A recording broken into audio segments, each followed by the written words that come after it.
ialah mengeluarkan harta tertentu dengan kadar yang tertentu mengikut syarat-syarat tertentu untuk diabdikan kepada golongan-golongan yang tertentu, iaitu golongan yang berhak menerima zakat.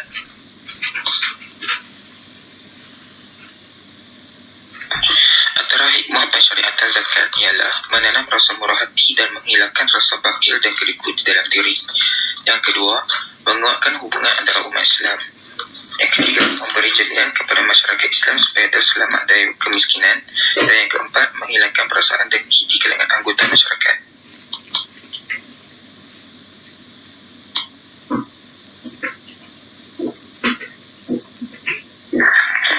Antara syarat wajib zakat yang pertama ialah Islam.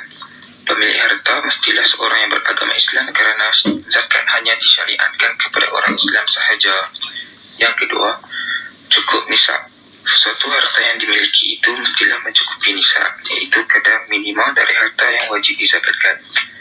Yang ketiga, milik sempurna. Harta mestilah dimiliki sepenuhnya oleh pemilik harta dan dapat digunakan pada masa yang dikehendaki dan tidak terikat dengan orang lain.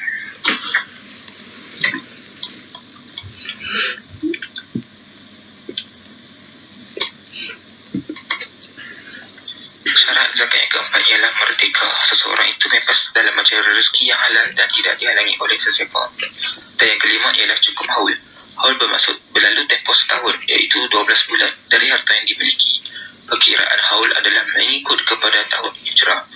Apabila sudah cukup setahun dari harta yang dimiliki, maka ianya wajib dizakatkan. Contohnya pada awal hijrah, seseorang itu memiliki harta sebanyak 12,000. Dan apabila telah berlalu setahun, hartanya itu masih lagi 12,000 ataupun lebih, maka ia wajib membayar zakat.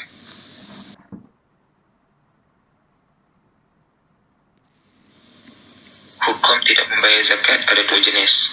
Satu, seseorang yang tidak mahu membayar zakat kerana mengingkari perintah Allah. Ulama telah bersepakat bahawa orang yang tidak mahu membayar zakat kerana mengingkari perintah Allah, darahnya halal dibunuh dan telah dihukum kafir sekiranya seorang itu tidak bertaubat. Yang kedua, orang yang tidak mahu membayar zakat kerana kedekut, dia akan dikenakan azab yang pedih di akhirat kelak dan dia akan menjadi fasik.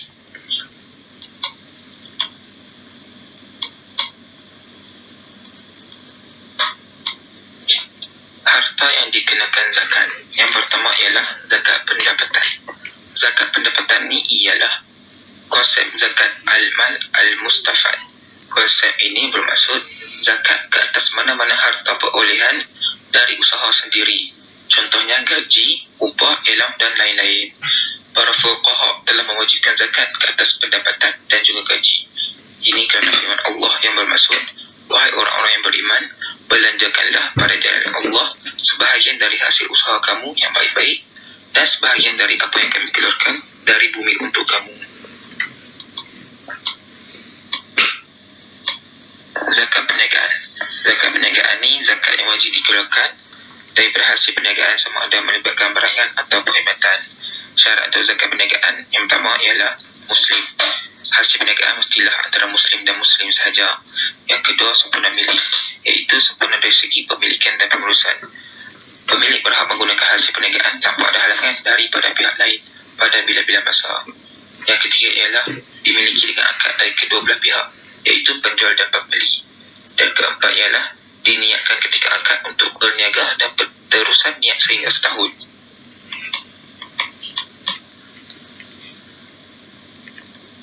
Harta yang dikenakan zakat yang lain ialah binatang, contohnya unta, lembu dan kambing. Untuk tanaman dan buah-buahan, contohnya ialah makanan asasi, iaitu beras atau gandum yang boleh disimpan untuk tempoh yang lama. Emas dan perak, iaitu seperti dinar, dirham, jongkok emas dan juga barang perhiasan selain perhiasan di badan. Barang perhiasan di badan boleh dikenakan zakat jika memakai melebihi had dan boleh jatuh haram.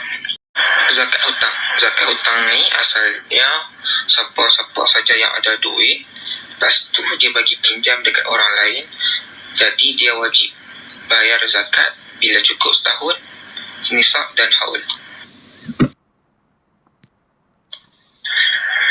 Kadar zakat emas dan perak. Nisab untuk emas ialah 20 mithqal. Nisab untuk perak ialah 200 keping perak. Dan kadar zakat untuk emas dan perak ialah 2.5%. Didarabkan dengan seberapa banyak bilangan harta emas yang kita miliki.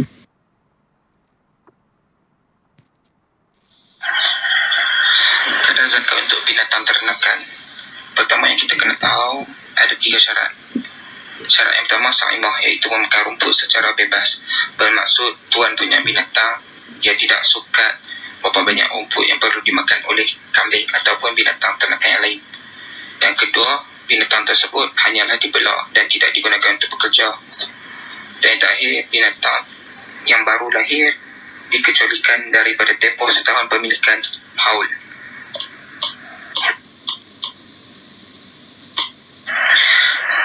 Kadar zakat untuk unta 5 hingga 9 ekor perlu memberi sebanyak 2 ekor kambing, 10 hingga 14 2 ekor kambing, 15 hingga 19 3 ekor kambing, dan akhir sekali 20 hingga 40 ekor unta perlu membayar 4 ekor kambing.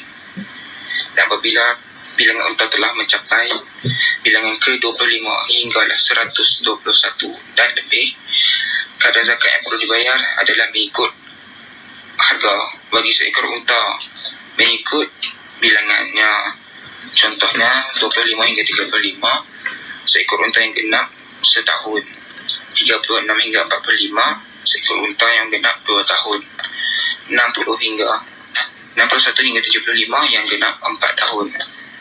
76 ekor hingga 90 perlu membayar 2 ekor bin labun, iaitu membayar 2 ekor unta yang berumur genap 2 tahun. Dan akhirnya sehinggalah 121 dan lebih perlulah membayar setiap 40 ekor bin labun dan juga setiap 50 ekor hilqah, iaitu unta yang berumur genap 3 tahun.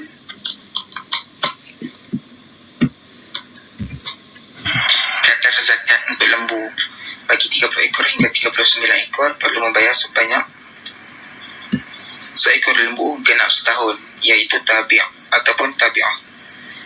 Kalau 40 hingga 59 ekor, kena membayar seekor lembu yang genap 2 tahun, iaitu musinnah. 60 hingga 69, 2 ekor tabi'ah. 70 hingga 79, seekor musinnah dan seekor tabi'ah. Maksudnya, seekor lembu yang genap 2 tahun dan juga seekor lembu yang genap setahun. Sehinggalah mencapai 120 ekor dan ke atas, perlu membayar 30 ekor, setiap 30 ekor tabi'ah dan setiap 40 ekor musinnah. Kadar zakat untuk kambing. Kalau pemilik itu dah ada 40 hingga 120 ekor, kena bayar zakat seekor kambing yang genap 2 tahun. Syarat dia kena cukup nisab dan cukup tahun, iaitu setahun. Kalau dah ada 121 hingga 200, 2 ekor kambing. Kalau ada 200 hingga 300, kena bayar 3 ekor kambing. Tapi kalau dah ada 301 ekor dan lebih, pemilik kena bayar setiap 100 seekor kambing yang genap 2 tahun. Contoh, kalau ada 500, setiap 100 kena bayar seekor. Jadi pemilik kena membayar zakat sebanyak 5 ekor kambing yang genap 2 tahun. Kadar zakat untuk pertanian. Jumhur ulama telah bersepakat bahawa zakat pertanian tidak wajib dikeluarkan selagi hasil pertanian tidak mencapai jumlah 5 bebanan unta, iaitu wasaq. Berbanding dengan zakat lain, zakat pertanian ini dikecualikan daripada ketetapan haul kerana hasil pertanian dikutip apabila tiba waktu menuai sahaja. Kadar nisab untuk pertanian ialah 5 awsaq, iaitu 363 gantang di Malaysia, dan kewajipannya tanpa perlu menunggu selama setahun. Tanaman yang diusahakan dengan tenaga manusia atau lainnya seperti binatang dan jentera atau perbelanjaan yang banyak, maka kadarnya hanyalah 5%. Tanaman yang bergantung kepada tirusan air hujan atau hidup dengan aliran sungai atau parit, maka kadarnya ialah 10%, seperti tanaman padi.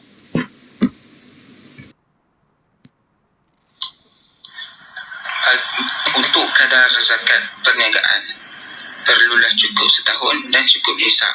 Nisab untuk perniagaan sebanyak 85 gram emas dan kadar untuk membayar zakat ialah 2.5% juga, sama dengan zakat seperti zakat pendapatan dan zakat-zakat yang lain.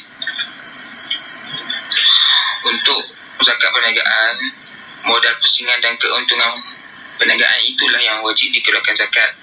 Kalau alatan pejabat, barangan yang tak dijual dikecualikan, dan zakat perniagaan dikeluarkan dengan mata wang. Assalamualaikum warahmatullahi wabarakatuh. Saya Muhammad Hanif bin Rizal akan menyambung kembali pembentangan daripada sahabat saya iaitu Ijaz Sahmi, dan kita tengok kepada zakat harta bercampur.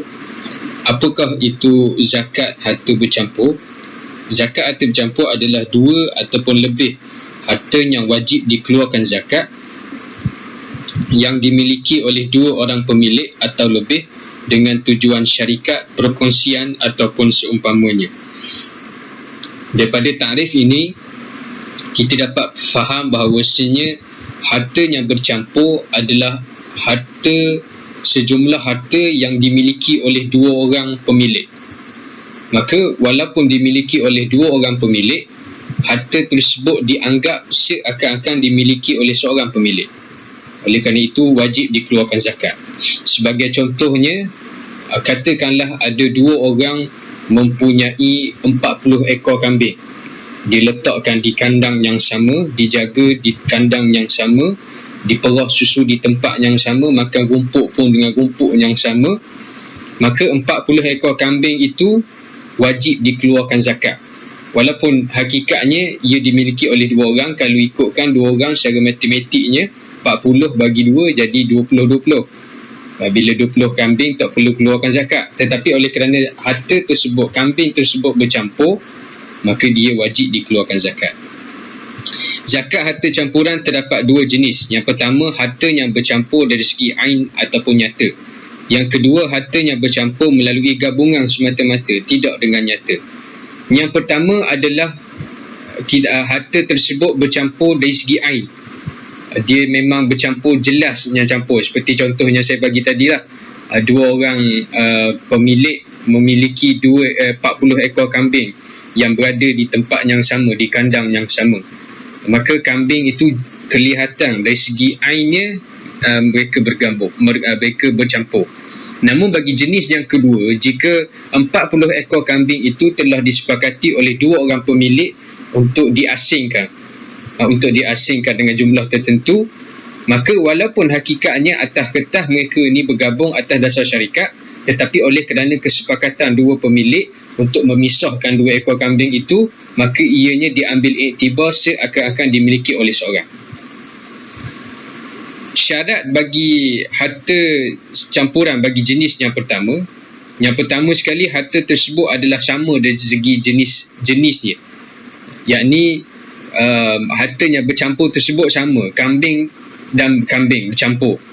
Walaupun kalau kambing dengan lembu, walaupun bercampur, ianya apabila dibayarkan zakat tetap diasingkan. Lembu ada nisabnya, kambing ada nisabnya, seperti mana yang telah diterangkan oleh sahabat saya. Jadi yang pertama mesti bercampur, mesti sama dari segi jenis dia. Yang kedua, harta tersebut cukup nisab ataupun lebih, seperti mana yang diterangkan oleh sahabat saya Ijaz sebentar tadi tentang nisab zakat. Dan juga kekal nisab tersebut untuk setahun atau dengan makna cukup haul. Ianya dikecualikan bagi harta-harta yang tidak dikenakan haul, seperti zakat tanaman dan juga buah-buahan. Tadi tentang nisab zakat. Dan juga kekal nisab tersebut untuk setahun atau dengan makna cukup haul. Ianya dikecualikan bagi harta-harta yang tidak dikenakan haul, seperti zakat tanaman dan juga buah-buahan. Manakala syarat bagi campuran harta bagi jenis yang kedua, macam mana sesuatu harta yang bercampur tu kita nak letakkan kategori yang pertama ataupun yang kedua. Yang pertama sebentar tadi saya telah terangkan syaratnya. Yang kedua, kalau harta bercampur tu kita nak letakkan dia dalam kategori jenis yang kedua, iaitu mestilah diketahui dan ditentukan pemiliknya tempat penternakan, tempat perniagaan dan juga pekerjaan yang sama.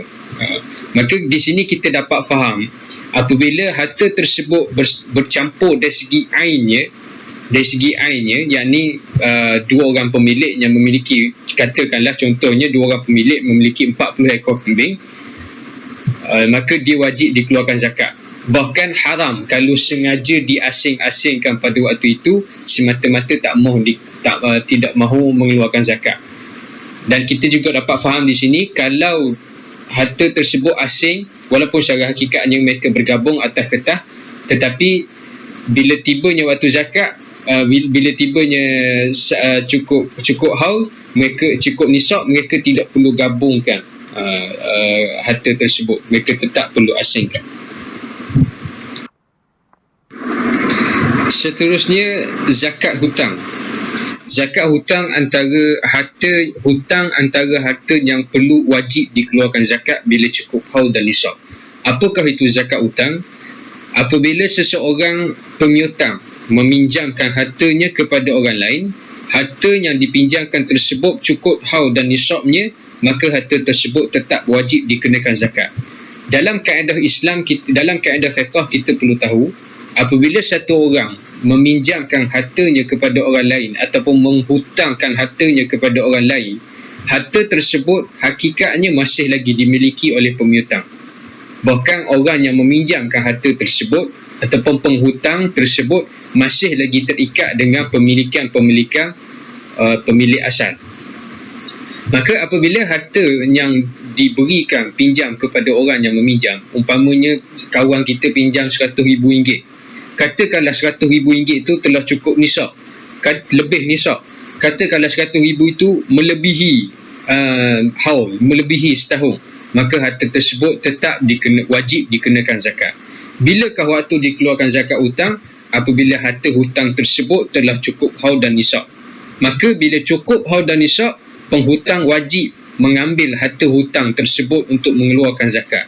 Namun jika terdapat kesukaran seperti kesukaran penghutang ataupun tiba-tiba penghutang tidak mengakunya dia ni berhutang dan kita tidak mempunyai bukti bahawa dia tu berhutang dengan kita, maka pada waktu itu zakat tidak dikenakan ke atas harta hutang. Namun setelah kita berjaya mendapat harta hutang kita, maka wajib dikeluarkan zakat pada tahun yang kita dapat dan juga wajib kita qadakkan harta-harta hutang zakat hutang kita pada tahun-tahun yang sebelumnya.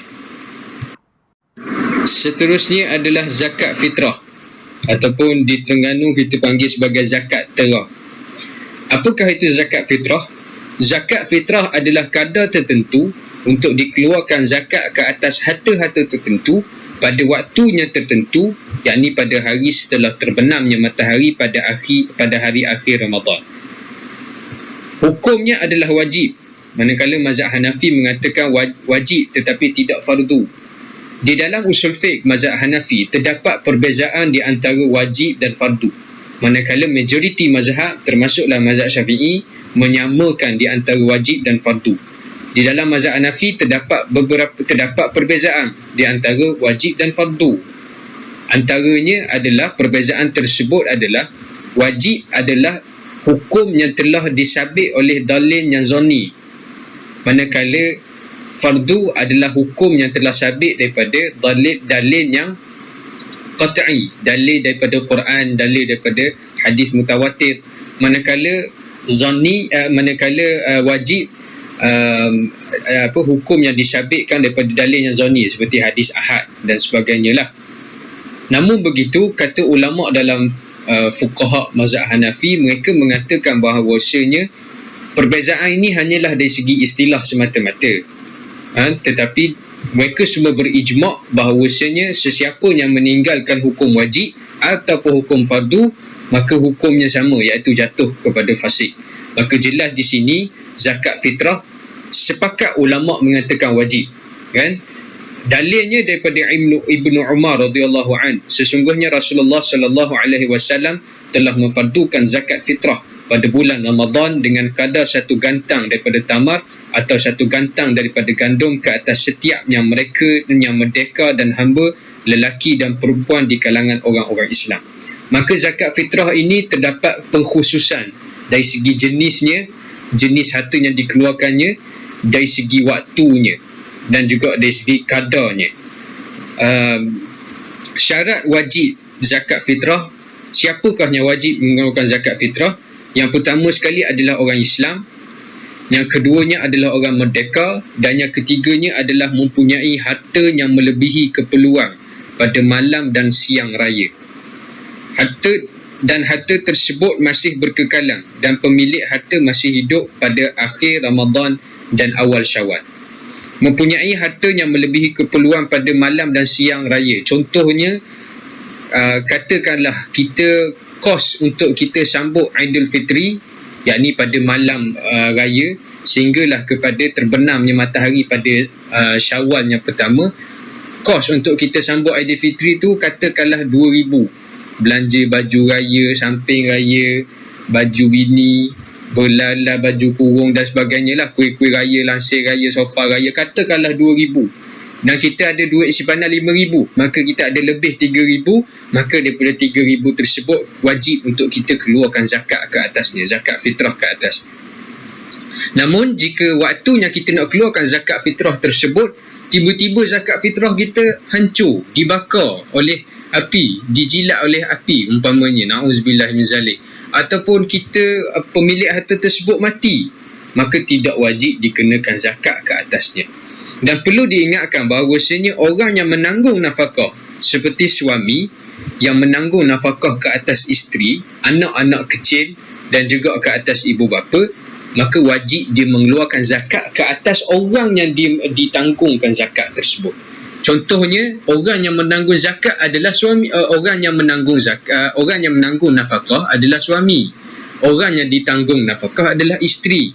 Maka suami wajib mengeluarkan zakat fitrah ke atas isteri, dikecualikan isterinya nusyuz. Isterinya nusyuz, suami tidak perlu membayarkan zakat ke atasnya. Begitu juga seorang ayah wajib mengeluarkan zakat fitrah ke atas anaknya kecil, kerana anaknya kecil itu masih lagi di bawah tanggungan nafkah seorang ayah. Namun jika anak tersebut telah besar sampai ke tahap umur yang boleh dia bekerja, maka si ayah tidak lagi wajib mengeluarkan zakat fitrah ke atasnya.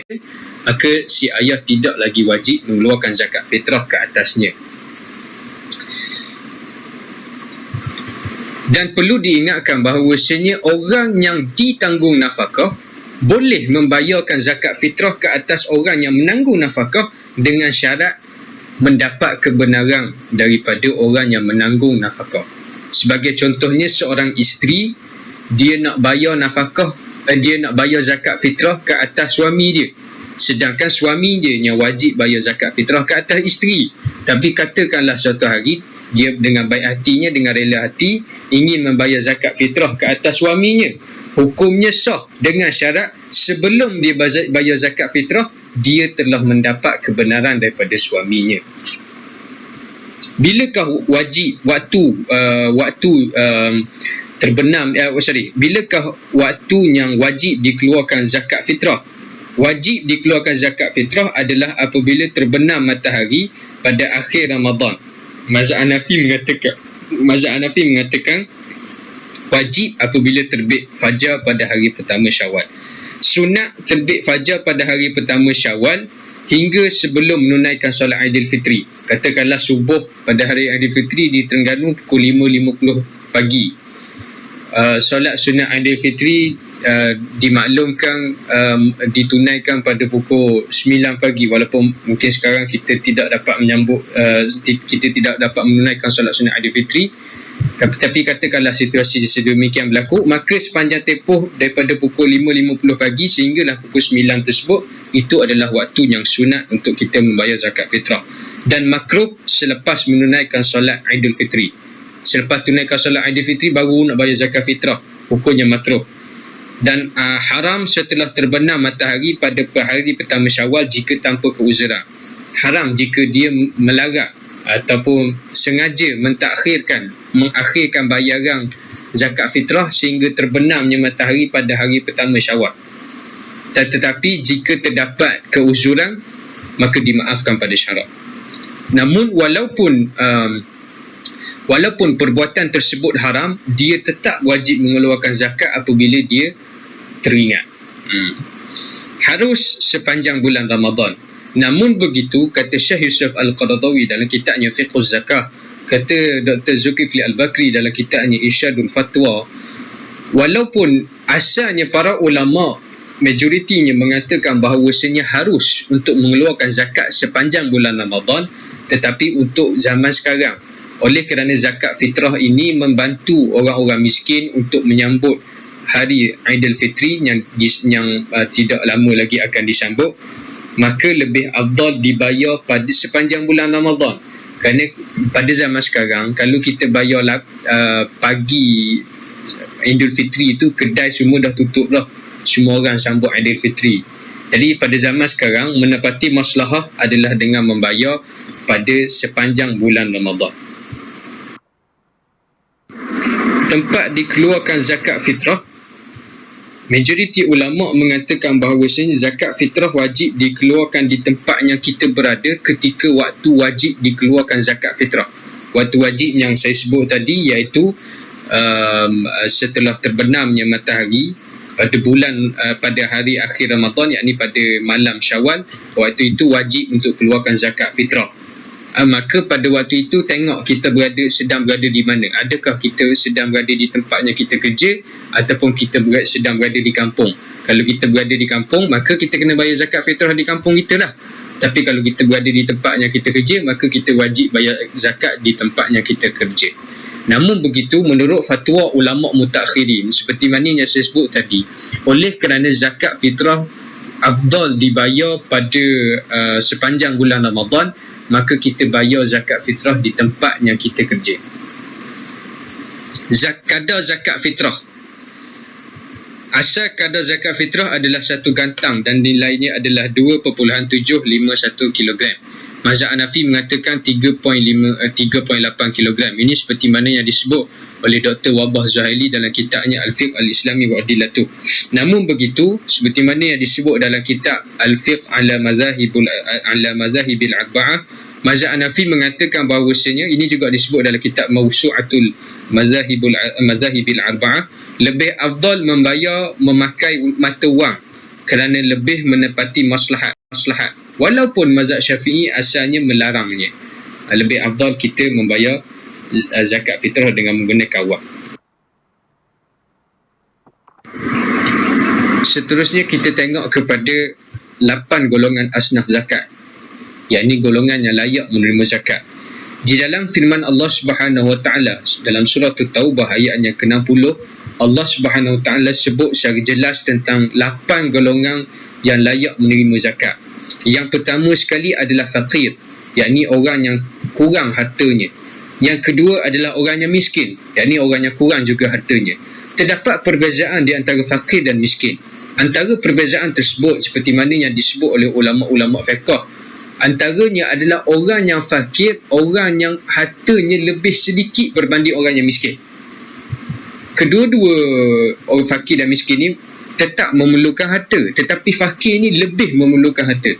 Bahkan disebut di dalam kitab Al-Fiqh Manhaj ala Mazhabi Syafi'i, contohnya orang yang fakir, orang yang ada 3 tetapi memerlukan 10. Manakala orang miskin, orang yang memerlukan 10 tetapi yang dia ada hanyalah 7. Maka daripada definisi dan juga contoh yang diberikan oleh para ulama, dapat kita faham bahawasanya orang yang fakir lebih memerlukan berbanding orang yang miskin. Itu perbezaan dia. Yang ketiga adalah amil. Amil, yakni orang yang berkhidmat dalam urusan zakat. Termasuklah orang yang mencatat, termasuklah orang yang menjaga, termasuklah orang yang mengagih. Tetapi dikecualikan adalah pemerintah. Seterusnya adalah mu'alaf. Yang keempat adalah mu'alaf, yakni orang yang baru masuk Islam. Yang kelima adalah hamba. Dalam mazhab Hanafi dan juga dalam mazhab Hanbali, hamba ni khusus diberi keutamaan kepada hamba al-mukatib, yakni hamba yang diberikan perjanjian untuk dilepaskan jika diberikan harta kepada tuannya. Contoh, katakanlah satu orang tuan, dia mempunyai satu orang hamba. Hamba tersebut telah diikat perjanjian oleh tuannya. Tuan dia kata, okey wahai hambaku, kalau katakan kamu dapat memberikan aku sejumlah harta ataupun kamu dapat membayar aku sejumlah harta, maka aku akan merdekakan kamu. Maka hamba tersebut dia perlu dimerdekakan, maka dia boleh mohon zakat. Ini hamba yang kita panggil sebagai hamba mukatib. Seterusnya adalah orang yang berhutang. Orang yang berhutang ini sama ada hutang tersebut, kalau dia berhutang dan dia tidak mempunyai harta untuk bayar, dan dia juga tidak ada kemampuan untuk mencari harta untuk membayar hutang tersebut, bahkan kalau hutang tersebut akan membahayakan diri dia, maka dia boleh untuk meminta zakat. Sama ada hutang tersebut dalam urusan yang halal ataupun urusan yang haram.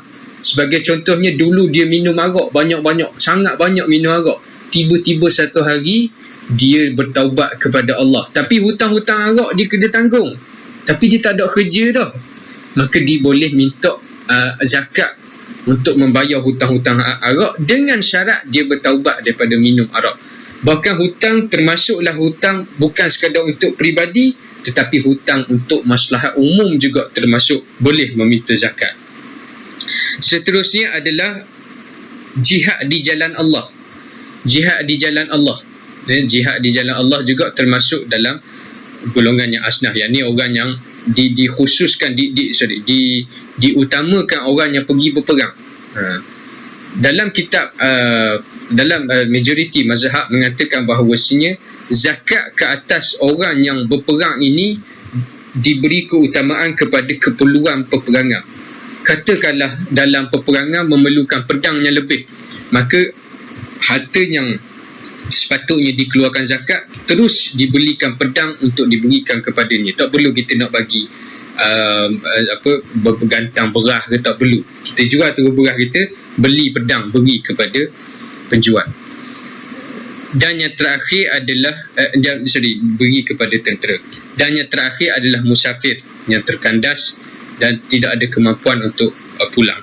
Saya ambil kesempatan ini, saya nak sebut salah satu fatwa yang dikeluarkan oleh Dr. Syekh Yusuf Qaradawi dalam kitabnya Fiqh Zakah dan kitab fatwa beliau. Hamba yang dimasukkan dalam asnaf ini, walaupun pada zaman sekarang hakikatnya sistem hamba tidak lagi diamalkan dalam kalangan manusia, dari segi antarabangsanya juga tidak mengamalkan lagi sistem hamba. Namun begitu dikiaskan hamba tersebut kepada orang yang dizalimi. Katakanlah orang yang dizalimi oleh negara lain ataupun orang yang dizalimi oleh negara yang kafir, yang bermusuh dengan Islam, dizalimi. Hakikatnya dia bukan berada dalam sistem hamba, tetapi dikiaskan tentang maslahahnya, maka orang yang dizalimi juga boleh menerima zakat. Syarat bagi yang layak menerima zakat adalah Islam, tidak berkemampuan bagi yang miskin dan fakir, tidak menjadi tanggungan wajib bagi keluar zakat, dan yang terakhir tidak dalam kalangan Bani Hashim dan Bani Muttalib dan Bani Abdul Manaf. Perbezaan di antara syarat bagi yang layak menerima zakat dan 8 golongan asnaf ini, katakanlah satu orang itu dia merasakan diri dia termasuk di dalam 8 asnaf zakat. Sebagai contohnya kita merasakan kita tergolong dalam 8 asnaf zakat ni kerana kita berada di jalan Allah, jihad di jalan Allah. Kita belajar ni berada di jihad jalan Allah. Namun sebelum kita nak claim diri kita ataupun sebelum amil zakat ingin mengagihkan zakat kepada kita, dia perlu melihat kepada syarat-syarat yang telah diterangkan, iaitu Islam, tidak berkemampuan baginya miskin dan fakir. Katakanlah orang tu kata saya miskin, saya fakir, tapi dia ada kemampuan untuk bekerja dan dia tidak menggunakan kemampuan tersebut untuk bekerja, maka dia tidak termasuk di kalangan asnaf zakat. Yang ketiga, tidak menjadi tanggungan wajib bagi keluar zakat. Katakanlah isteri tak kerja, suri rumah, hakikatnya dia miskin sebab dia tak ada duit sumber pendapatan, tetapi ada orang yang menanggung dia, iaitu suami dia, maka dia tidak termasuk dalam kalangan orang yang menerima zakat. Tidak dalam kalangan Bani Hashim dan Bani Muttalib dan Bani Abdul Manaf. Seingat saya terdapat hadisnya Nabi larang untuk memberikan zakat kepada keturunan Nabi. Bahkan Nabi SAW adalah dilarang untuk menerima zakat.